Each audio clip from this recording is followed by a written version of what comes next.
Agenda item 8, presentation and discussion of findings and updated information on the ongoing effort to develop a comprehensive community benefits plan that will facilitate real opportunities for city residents on SFPUC projects.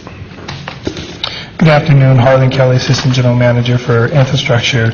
I'm actually pleased to invite the consultants up to give a report, but also I just would like to say that I'm very excited about handing this off as soon as Juliet comes on board, and I will support you in every way possible.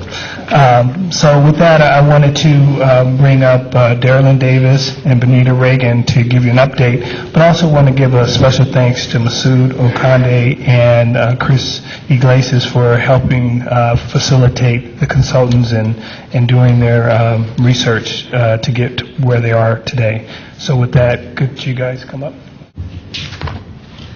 Good afternoon, Commissioners. My name is Darylyn Davis with Davis & Associates Communications, and with me today is Benita Reagan with Merriwether and Williams, and we're very happy to be here to present to you our initial findings of the development of a community benefits policy. But first, I wanted to thank and applaud the Commission, and especially Commissioner Juliet Ellis, for your leadership and your vision. General Manager Ed Harrington and Harlan Kelly for their commitment to developing a robust community benefits program. Also, we would like to thank Masood Ordakani and Chris Iglesias for their direction and assistance in this process.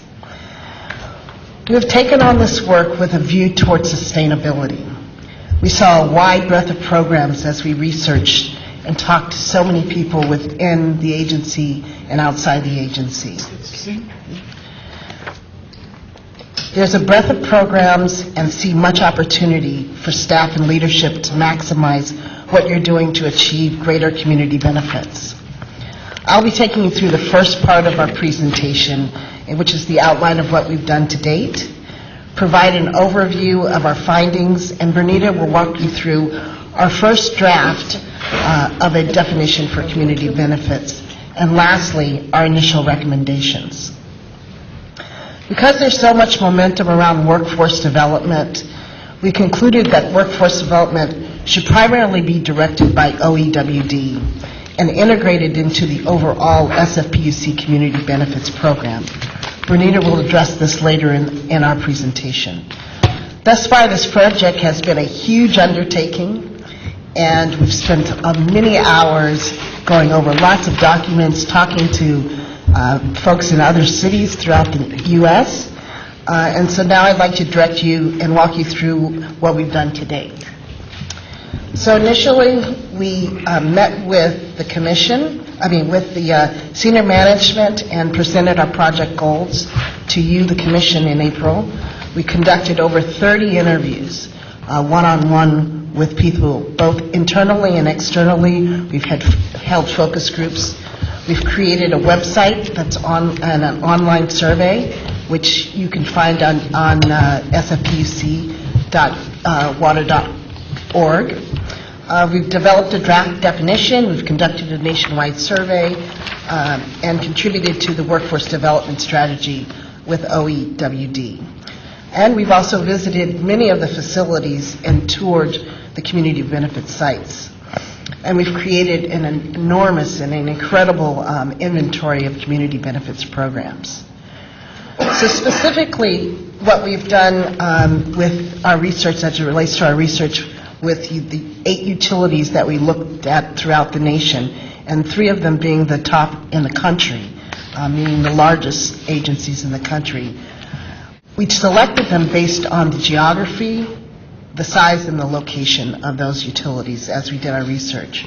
We looked at New York, Chicago, Los Angeles, Portland, San Diego, Santa Clara, Seattle, and East Bay Mud. We wanted to see where SFPUC was in the pendulum of community benefits programs and how did it stack up with other agencies across the country. In terms of utilities, the good news is SFPUC is way ahead of the curve. You've got some terrific programs. They cover many different areas.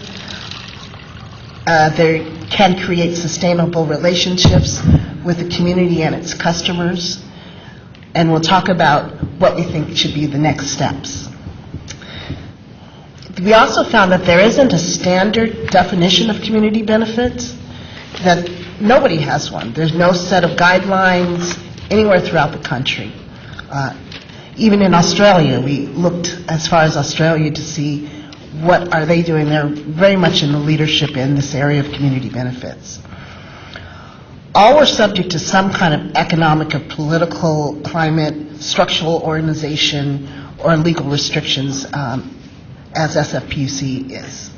Most utilities offered a baseline of community benefits like education, sustainability, tabling at community events. What we concluded that out of all of those agencies, that there were three models. There was a decentralized model, which is one that is based primarily on a budget, and whoever's in line first for a community program gets that program. The second is a case-by-case model, which was either based on the community pressure from the community.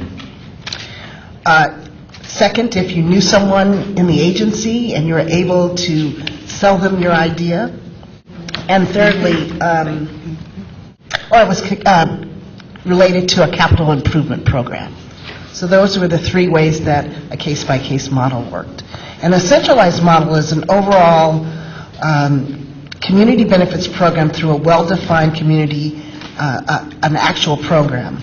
Under this model, the organization has a centralized leadership, which reports to the commission, board of directors, and has a quarterly reporting process, which reports on the overall progress of the program, project specific and project projections for the future. Their programs are tailored to fit the needs of the communities that they serve, while also promoting the goals and interests of the municipality. So with a centralized model, it'd be someone like Juliet who would be leading up that charge and creating consistency with the programs. Some examples are in Los Angeles. They have the Million Tree Program, which was a program where the utilities was giving away free residential shade trees to help conservation. Or the Neighborhood Council Collaboration, where they funded a collaboration of community groups throughout the city that were broken up into segments, and they assisted them with how to deal with government entities and how to request government and how to have government participation. In New York, they have a floating pool lady, which is a 20,000 square foot sustainable design floating pool as part of a recreation investment. That's what the New York Utilities has done. They also have the historic Van Cortlandt Park, which is a 10-story deep filtration plant project that's beneath the Van Cortlandt Park in the Bronx.